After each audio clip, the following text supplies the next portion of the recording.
Creo que conocemos Alma-Ata, conocemos la Conferencia de Salud Pública que institucionaliza internacionalmente la atención primaria en salud y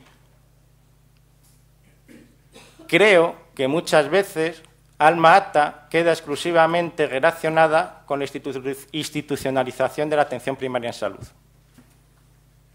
Y creo que se nos olvida muchas veces comprender el proceso que llevó a cabo por el cual se consiguió Alma-Ata y el tipo de conflicto político que sucedió en Alma-Ata y el resultado que de ello hubo. Porque en Alma-Ata, y sobre todo para los estados y la población africana, fue el primer momento histórico en el cual emergen las necesidades de la población africana a nivel internacional. Y esto no es un dicho sin más, porque si nosotros hiciéramos un repaso a la historia de la salud pública internacional en África, desde el colonialismo hasta las primeras décadas de desarrollo, nos enfrentamos a una realidad. El occidental, el europeo, cuando llega a África, mira una característica, mira la enfermedad. Alma-Ata fue la primera vez que desplazó la enfermedad por la salud. Y es muy distinto mirar a la enfermedad que mirar a la salud. Y atender a la población en función de las enfermedades o atender a la población en función de la mejora de la salud. Las consideraciones y las caracterizaciones que pudo hacer y que hizo Alma-Ata a través de la institucionalización de la atención primaria en salud supuso el fortalecimiento de los estados, la adquisición de una soberanía sanitaria sobre los problemas, las capacidades y las posibilidades de dar salud a su propia población. Y les dio una autoridad dentro de la asamblea de la propia OMS. Este poder soberano que se mostró dirigiendo su atención a las necesidades de salud de la población y buscando un equilibrio entre lo que eran las necesidades de los propios grupos, las capacidades sociales de dar salud, los enfoques más de abajo a arriba, la organización comunitaria, que muchas veces van recuperando directamente en diferentes tipos y discursos de desarrollo. Esta serie de caracterizaciones que enfrentan la mirada a la salud y que fortalece la soberanía del Estado es justamente lo que ahora mismo nos encontramos muchas veces en clara pérdida, cuando a través de esta idea de salud global y a través de la multiplicidad de las iniciativas nos encontramos con estados que tienen que negociar con una multiplicidad de actores. En el caso que yo más conozco, que es el de Etiopía, donde estuvimos haciendo un trabajo de investigación, hay más de 25 donantes bilaterales. Y es curioso que en los grupos sectoriales en los que dividen su actividad,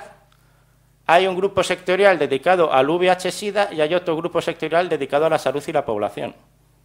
Es decir, los problemas burocráticos, los problemas de coordinación que existen entre estas actividades presentan claramente problemas también en la propia organización del Estado y en la propia capacidad del Estado y de fortalecimiento de sus servicios sanitarios. En el caso de Alma-Ata tuvimos la posibilidad de ver una línea para fortalecer la acción estatal, la soberanía de los propios estados frente a la salud. Eso no quiere decir en absoluto que en África no existan casos y no existan problemas enunciados con el uso de los fondos asignados a salud.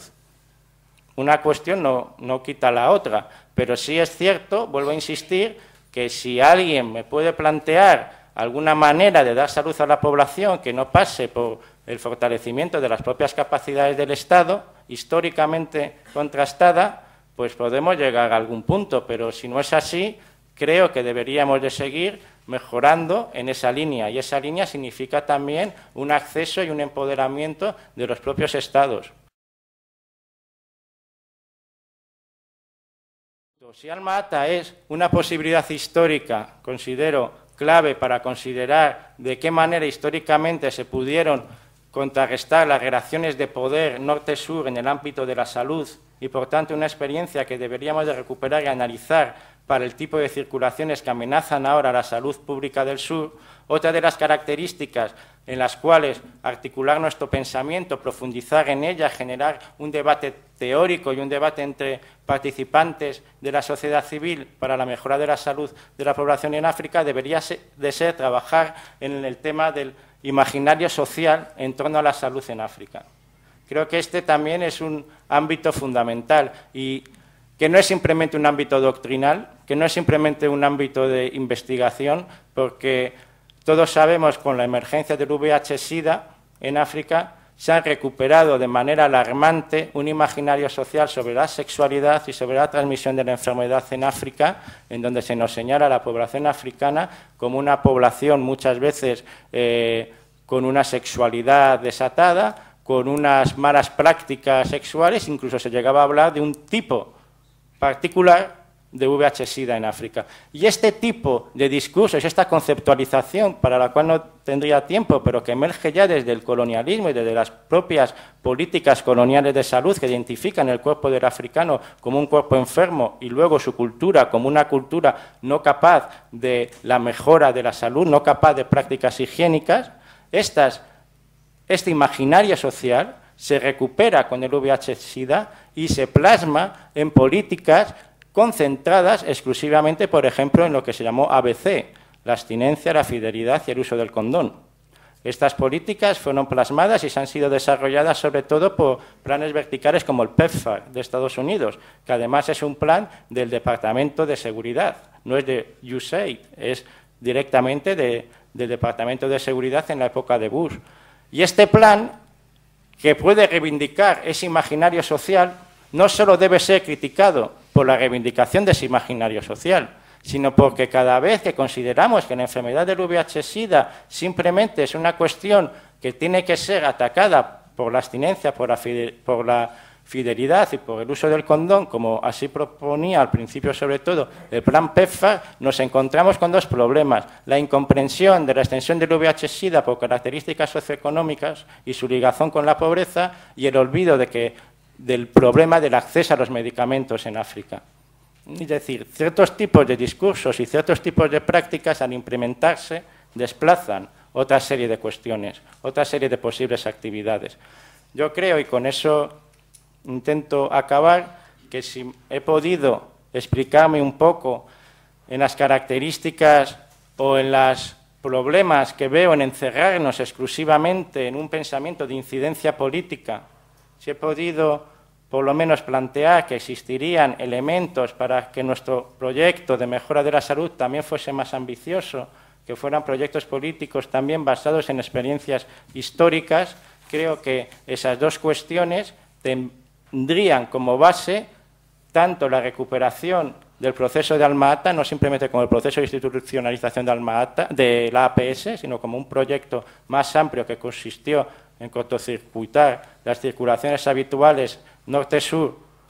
por el beneficio de las poblaciones más desfavorecidas, y la desimaginalización, es decir, intentar tender a la construcción de un nuevo imaginario social sobre África que no ligue exclusivamente las cuestiones, sobre todo culturales, y las cuestiones sexuales,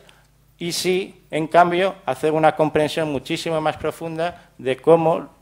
actúan y cómo se expande para la salud unos determinantes sociales y económicos, y cómo estos determinantes sociales y económicos deberían de ser realmente, como la Comisión de Determinantes Sociales de la Salud de la OMS propone, un elemento básico para el trabajo por la mejora de la población africana.